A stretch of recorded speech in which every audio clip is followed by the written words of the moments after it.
Bom dia! A liberdade começa quando paramos de acreditar em nossas próprias histórias. Dom Miguel Ruiz. Hoje é domingo. Eu falei que ia voltar um pouquinho mais light, porque ontem eu perturbei falando de dinheiro. Mas eu queria trazer um tema também muito poderoso. Mas é mais light, eu prometo. Que é o poder dos compromissos internos.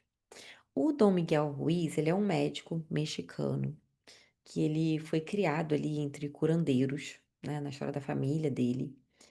E ele teve um acidente quase fatal em algum momento da vida dele, da trajetória dele, e ele desistiu da carreira de médico para viver uma jornada espiritual. E ele resolveu escrever sobre por que que algumas pessoas têm tudo e mesmo assim sofrem como elas sofrem. Então ele fez um mapeamento aí das dores humanas e escreveu um livro sobre isso, tá? Esse livro de Dom Miguel Ruiz, ele foi um best-seller, vendeu pra caramba, sabe? Como é que ele se chama, gente? O livro é Os Quatro Comportamentos, eu acho que é isso. Até o final do episódio eu vou lembrar, tá? Bom, ele diz o seguinte no livro, que nós temos algumas histórias que nós carregamos, né? E a gente conta essas histórias repetidamente para nós mesmos. Lembra que eu também já falei sobre isso, sobre agilidade emocional?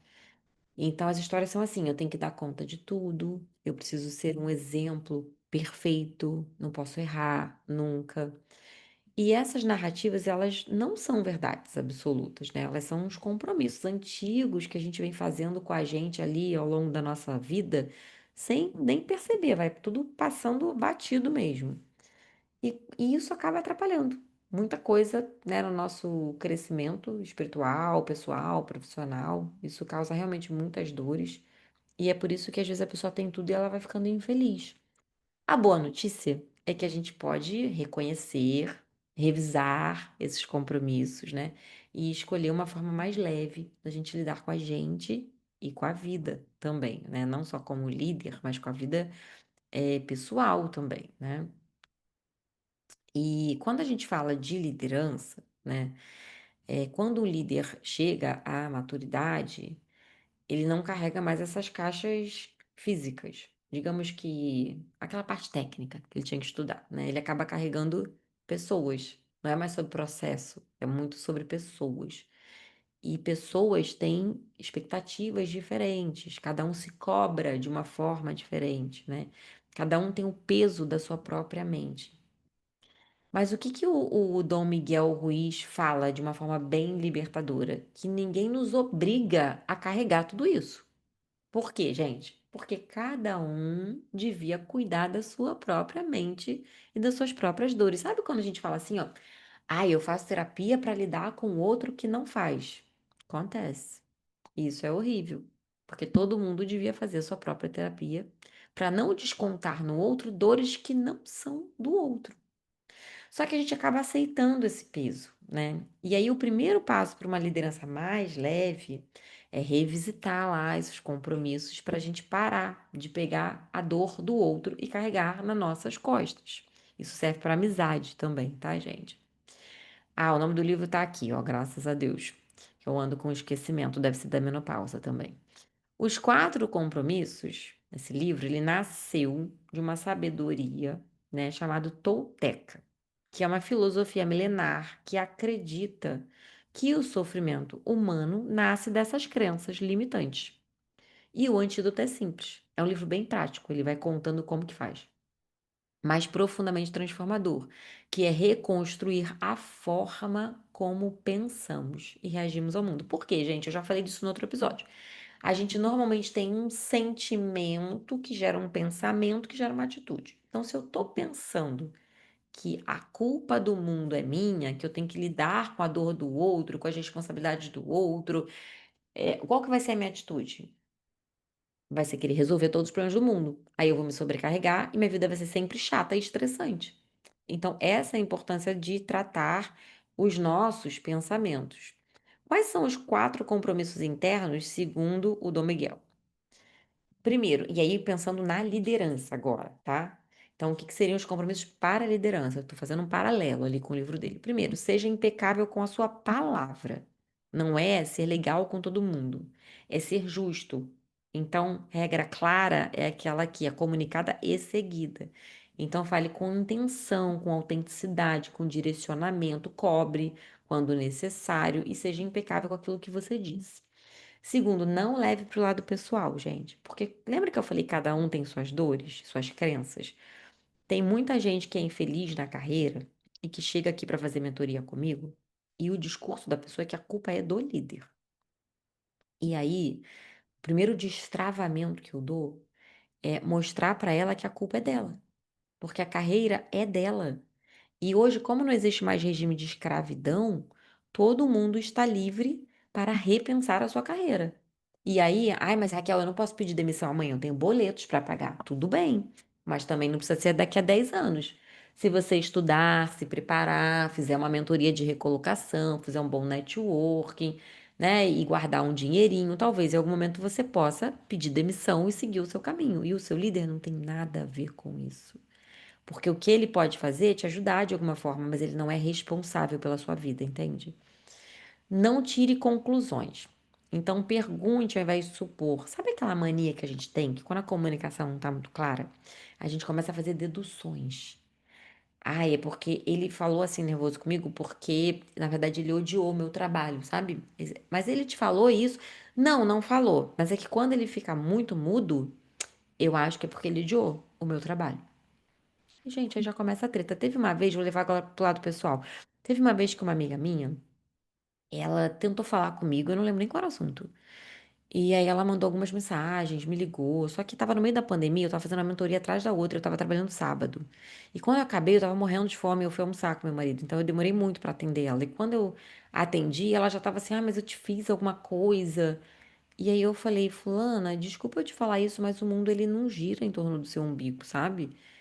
Eu não te atendi porque eu tava ocupada. Eu sou caprica, tava trabalhando sábado e agora eu tô com fome, eu tava comendo". Ai, desculpa. Então, assim, o que que aconteceu? Teve uma lacuna na comunicação. E aí ela já começou a tirar conclusões. E a gente tem que parar de fazer isso. Bom, sempre dê o seu melhor. O melhor não é ser perfeito. Então, tem um fluxo da sua vida, que é: tem dia que não vai ser bom, tem dia que a sua energia tá mais baixa, tem dia que você está mais estressado. E se for de vez em quando, tá tudo bem. Porque se o outro não é perfeito, por que que você vai ser?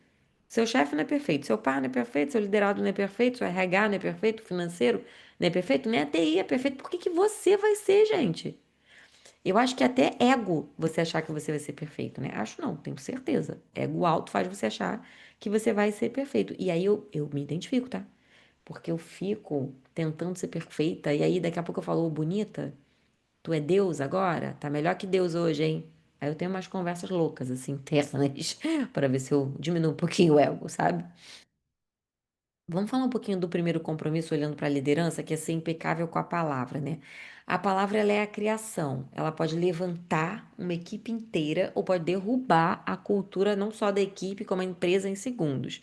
Então, ser impecável com a palavra não significa, de novo, ser perfeito. Significa ter uma intenção muito clara. Então, você já percebeu, o impacto profundo que as suas frases têm sobre o seu time?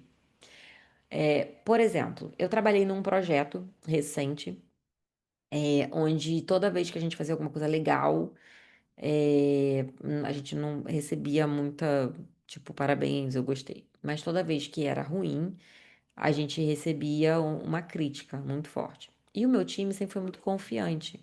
E ele começou a ficar muito com a autoestima baixa mesmo, né? O projeto acabou, e aí agora a gente tá fazendo outras coisas. E eu tenho dado muito esse feedback de que bom, eu confio em você, vou deixar com você, né? E isso tem dado muito certo. Eu vi que levantou a autoestima do time, né? Então, o líder, ele precisa saber intencionar. Se quer engajar o time, é um tipo de comunicação. Quer cobrar, é outro tipo, né? Então, senão também se você cobra muito fofo, a pessoa não entrega às vezes, né? O líder impecável com a palavra, ele inspira confiança. E normalmente esse ambiente de segurança psicológica, né? O segundo compromisso, que é o não leve para o lado pessoal, eu já expliquei aqui. Nem tudo que o outro fala é sobre você. Às vezes é uma dor que ele tem e você tem que saber quem é você para não se abalar. Fala, não, peraí, queridinho, isso aqui vai tratar você na sua terapia, que isso não tá falando comigo, não. O terceiro compromisso é não tirar conclusões. Também já falei, né? Não ficar deduzindo aqui, faça perguntas inteligentes. Então você pode pedir para a pessoa repetir, para ela esclarecer melhor. Você pode falar, deixa eu realinhar aqui contigo, né? E o dê o seu melhor, lembra, não é ser perfeito, é ser presente, ser comprometido, liderar pelo exemplo, engajar as pessoas, né? Ser positivo. Quando você se liberta da necessidade de estar certo sobre espaço, sobra, desculpa, espaço, para simplesmente ser feliz. Essa é uma frase do Dom Miguel Ruiz. Então, vou falar de novo. Quando você se liberta da necessidade de estar certo, sobra espaço para você ser feliz. Tem uma frase que eu brinco, que eu pratico aqui em casa, é que eu falo assim: ai, tá bom. Hoje eu nem quero estar certa, hoje eu só quero ser feliz, que eu tô até sem tempo para brigar. É porque eu sou teimosa, né? Eu adoro estar certa. Mas só que tem um dia que tá tão cansativo, né? A gente vai ficando mais maduro também. Eu falo, ai, deixa pra lá. Sabe? Então, escolher as guerras também, né? As brigas, as batalhas. Então, o líder leve não é aquele que sente menos, é aquele que não se aprende ao que sente. Então ele entende que a mente às vezes vai pregar peças, sabe? E que a consciência verdadeira é o que liberta. Então toda vez que você começar a pensar, "Ai, será que é culpa minha? Será que eu fui rude? Será que eu isso?" Você fala assim, não, peraí, vamos recapitular. Qual que era a história? Qual que é a minha experiência aqui de vida? E aí você volta para quem é você. Quando você se compromete com essa sua verdade interna e revisita esses acordos, esses 4 compromissos que eu falei, tem algo mágico que acontece. É que o resto todo começa a fluir. O time começa a fluir, né? Porque o time ele valoriza o líder que se respeita em primeiro lugar. Então, se você não se respeitar, já começa a dar problema lá no time, né? Quando eu olho para esses 4 compromissos, tem muitas pessoas que me inspiram, né? Que eu admiro, que eu falo, nossa, esse líder, né? Inclusive, o livro do Dom Miguel Ruiz, ele é muito citado, tá? Entre os famosos, pela Oprah, pelo Deepak Chopra também. Enfim, é bem reconhecido, né? Eu já falei que vendeu mais de acho que 10 milhões de cópias aí, best-seller. Então, mas ele trazendo para um lado assim de quem eu conheço, né, como líder, que respeita esses 4 compromissos, gente, eu não consigo nem citar nomes, porque são tantos os líderes que eu conheço e que são assim, que eu não consigo citar nomes, mas eu tenho a feliz vida de ter conhecido muitas pessoas que têm autoridade, mas também que têm doçura, sabe? Muitas pessoas que são inspiradoras. Uma delas, que está no meu ciclo de amizades até hoje, é a Ana Matos, que trabalhou na Sul América, era minha cliente interna, assim, indireta, porque ela era cliente de uma outra pessoa e eu atendia de vez em quando. Ela já fez mentoria comigo, a gente de vez em quando faz alguma coisa juntas, eu já indiquei cursos para ela, e eu realmente acho que ela tem esses 4 compromissos. Não quer dizer que ela não sinta culpa, não sinta essas coisas, mas eu acho que ela tem boas conversas internas, porque ela é bem reconhecida no mercado como uma boa líder. Então eu vou dedicar esse episódio aqui para Ana Matos, depois eu vou até mandar para ela. Bom, para fechar, então, eu quero que você estabeleça o seu compromisso de hoje, né? Que é ser impecável com a sua palavra. Então, toda vez, o que que você precisa soltar, né? Então, talvez até parar de falar mal de si próprio. Não levar para o pessoal. Então, o que que você vai soltar de novo, né? Talvez o medo de desapontar as pessoas, de poder falar os nãos aí. Não tirar conclusões. Então, o que que você precisa soltar? Talvez o hábito de ficar supondo coisas ao invés de perguntar e dar o seu melhor. O que que você vai soltar? Talvez a rigidez de não aceitar os seus próprios limites, que você não vai ser perfeito, tá bom? Liderar é aprender a soltar o controle das pessoas, das situações, das próprias histórias. Quando você muda seus compromissos internos, o mundo ao seu redor muda junto.